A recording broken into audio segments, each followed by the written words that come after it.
trips into Greensboro. I want to go to Yoshi's, and this is kind of Falcon doesn't really get the room to run around as much, but once again, he can. It's a lot easier for him to kill Nana in like a couple hits, and plus she might actually just die from trying to land on Randall. Oh, wonderful, wonderful dark side combo. Oh, and there's Randall coming out to play. Randall already getting in the mix early in this set. Oh no! Accidental input. Oh, okay.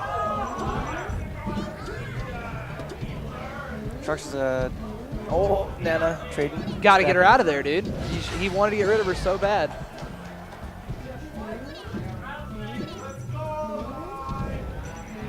Mike's doing a pretty good job of kind of preventing Ice Climbers from moving in on him with his moves. But, you know, that does leave a small timing window for Sharkz to win that shit and maybe or set Mike something could up. probably just do this for 8 minutes, though, huh? You know? I mean, he does have the Nair-only homework world record. Yeah. He could also get the world record for lamest Falcon player. Oh. It's a weird trade situation. NC looking to take out NC here in the losers bracket. The best, probably arguably the best in Raleigh right now versus the best in Charlotte. Oh.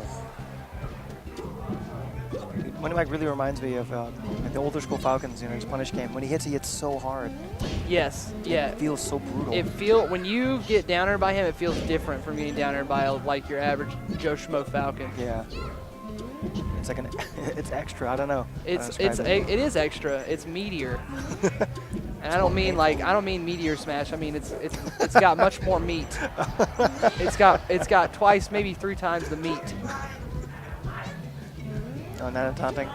The shy guys, the guys are in the building. They're getting bodied right now by Nana.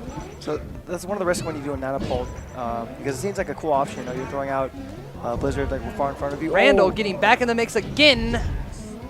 But you put Nana at kind of a big risk because you're separated. You're setting yourself up for a desync. I really like the recovery mind games from Mike there. Yeah, I accidentally kicked the crap out of the projector just then.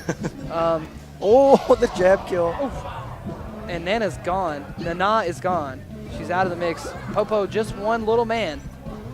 Sopo, you know, he does have the disjointed hitboxes, but it's really hard for him to get substantial hits on Falcon. He's also just a little guy. He has little arms, he's got little legs, he's not very fast, he doesn't have a long grab range or jab range.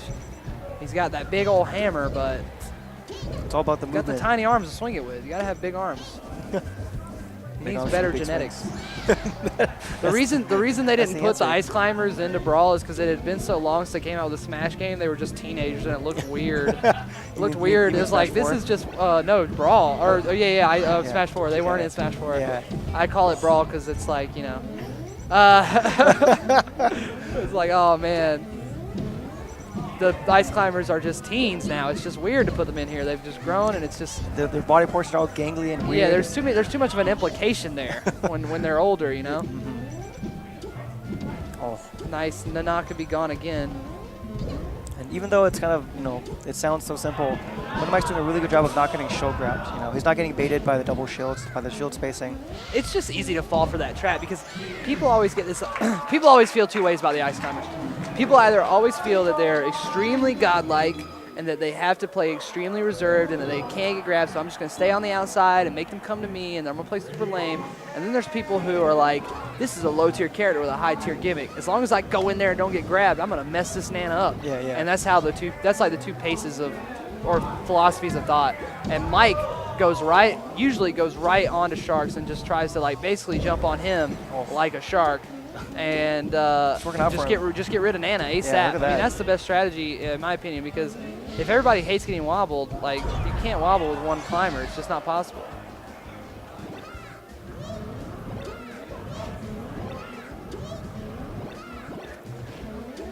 So Mike's kind of going in between those 2 styles, right? Where he's dash dancing outside the range, waiting for them to slip up because Ice Climbers have to throw stuff out to prevent Falcon from running over them. So he waits for something that he can punish, like that or like a Blizzard or something, and then he goes ham. I love the idea of waiting to use your up air too. Oh, that's probably a wops. Nice setup from Sharkz though. He found that was great. I liked the way he DI'd that up air that Mike hit, that late up air to knock Sopo away. He could have DI'd that worse, and it would have worked out perfectly for Mike, where he knocked Popo far enough away to be safe, and also he could have got Nana again. So, definitely wouldn't have happened without that DI. double knees. You know, this is Shark's counter pick, but Money Mike's still kind of maintaining the same amount of lead. You know, it's about a stock. Well, Mike likes this stage too. Like Mike, as much as it sucks to be taken here by the Ice Climbers, and you wouldn't really want to be taken here by the Ice Climbers, he mashed up. it is nice to be able to go here as Falcon and run around. And yeah. especially if they're having trouble catching you and laying hands on you, which Sharkz is having trouble. He's having trouble closing that gap. When you're a grappling character in a fighting game, and that's pretty much what the Ice Climbers are, in my opinion. They're pretty much the Melee's only grappler. They're Melee's only real true grappler.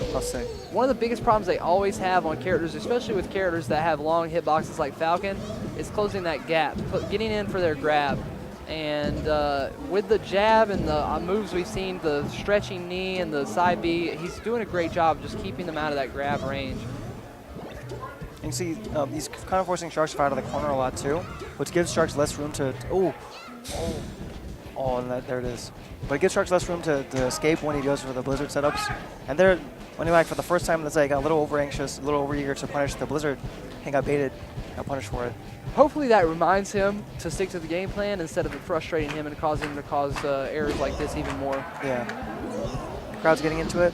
Yes. Yeah, as long as he doesn't like change his game plan, like you said. The last thing you want to do is start getting mad that you're getting it wobbled and start running in and getting wobbled again.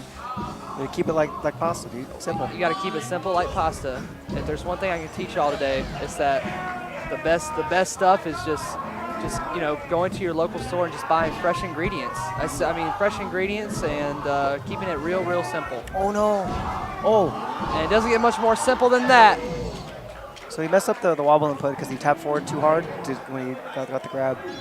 But Money Mike was mashing so hard they didn't DI at all. They might even held down, it looked like. Oh, okay, I see what you're saying. I was having trouble like visualizing what you're saying, and then I remembered kind of how it happened. Yeah, it was weird, right? Because it's it's a very weird situation. But they're a character that has so many unique situations to them that if you're not familiar like with even their weight for comboing, you're gonna be in for a rough night.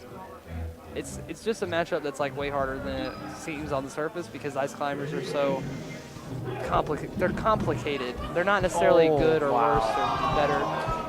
Also for the first time in the set, he gets kind of messed up by the two shields. Yes, This the is double shield. The double shield on the knee is no bueno. And Sharkz showing the crowd that they can clap all they want, they can try to mess with his timing, but he's got it.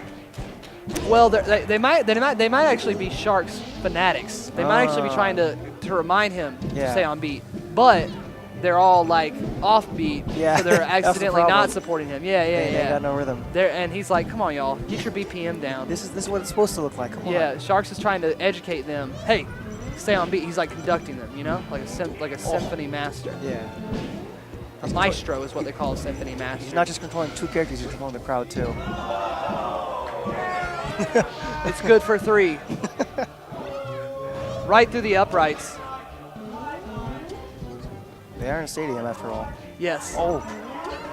Have you ever thought about the fact that all those little dots that are out there are supposed to be people sitting in the audience? Yeah. How much are they selling tickets for? Because you can't see nothing. And it's not like they're showing the fight on the screen the whole time. Most of the time they show some crazy crap on the screen. And it's like, it's so distorted. It's like, how am I supposed to watch the fight like this?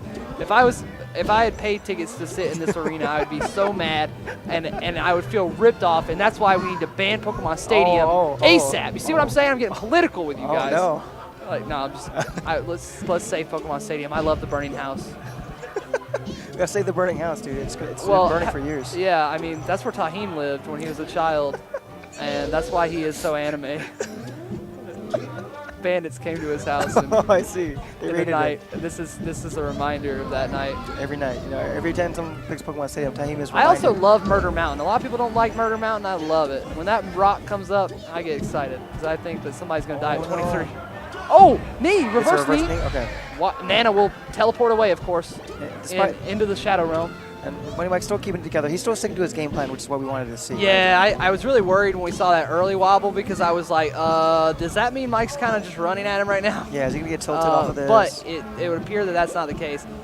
You got to watch. Sharkz has won so many sets because Nana's just randomly decided to not be terrible for 4 seconds and grab him. and grab his opponent. So don't for sure just knee Nana immediately. Don't let her hang out near you because you think it's cool to hang out with her.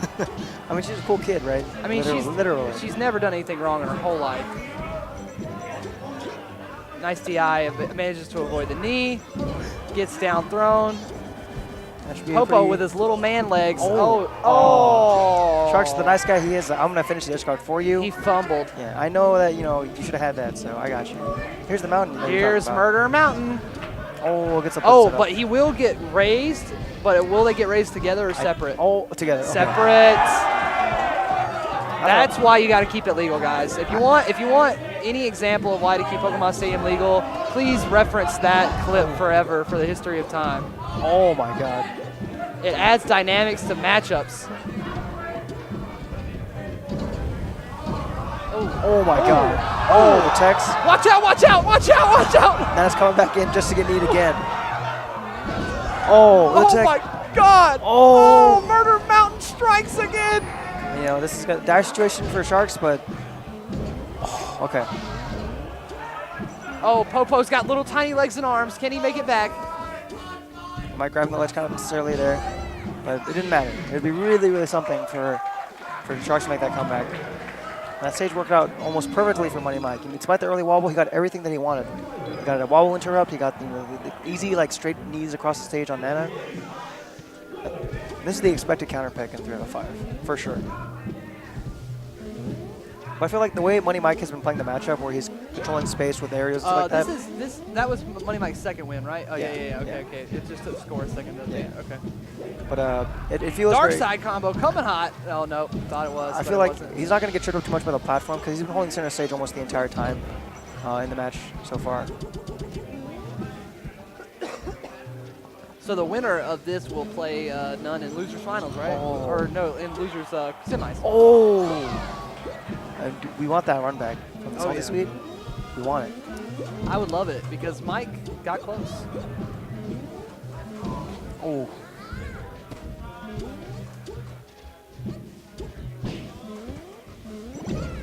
And Nana is in danger. One of the things about Ice Climbers also, they don't actually have a great ways to approach. They take a lot of risk when they move in. You know, they have to. A lot like Luigi when he wave dashes in. Yeah, because they're a way that's oriented character with their movement.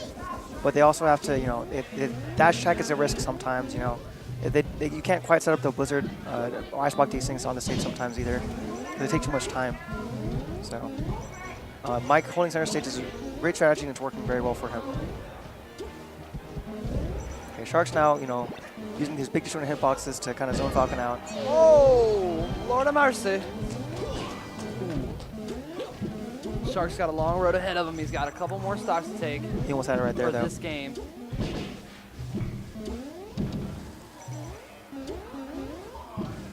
Oh, getting a little too fancy. Not only that, you just really can't reach. You can't. Oh, that's going to be it. When he might got a little too overeager, you know, he could have just gone for a back air, kept it simple, set Nana away more easily. But it would have looked really cool if he got the reverse knee. Oh. No. You see, you gotta go for Nana. I think you gotta go for Nana. It's like, even if the Ice Climbers if the Ice Climbers were at 999%, but there were 2 of them, they could kill you by grabbing you. Yeah. You know, just kill Nana. Just make it to where they can't. Always choose Nana. Something that Money Mike might need to practice is just killing Nana by herself. You know, like against the CPU Ice Climbers, because he has the right idea. He just like misses. He's not sure where she's gonna go sometimes. Because she's a computer. Yeah. She ain't got a brain. She's got a computer. Or is her brain already in the robot body? She is a robot body. The GameCube is a fancy robot body. That's true. I'm gonna change my answer from earlier. I just put my brain in GameCube. I don't want a gorilla robot body. I just want to be a GameCube. Maybe I'll finally be good at Melee if I just become Melee. That'd be so fun. Like, you could influence the outcome of matches at tournaments. I would just make it to where like a Stitch Face comes out at the exact right moment for Armada to win an event. I would just make it to where a bait misfires or invisible ceilings at the most crucial moments. Sharkz is loosening the gap. No Nana. All he's got is this one little tiny man. This one little man was when this. Money Mike going in now. He's slamming on him. Sharkz still has some in him though. Oh. the last thing you see is just like Sopo raising his hammer above defiance, his just head, like, just like, ah, and then Mike just like knees him in the chest. He's like, get out of my face, little man, you need longer legs, you need height, reach.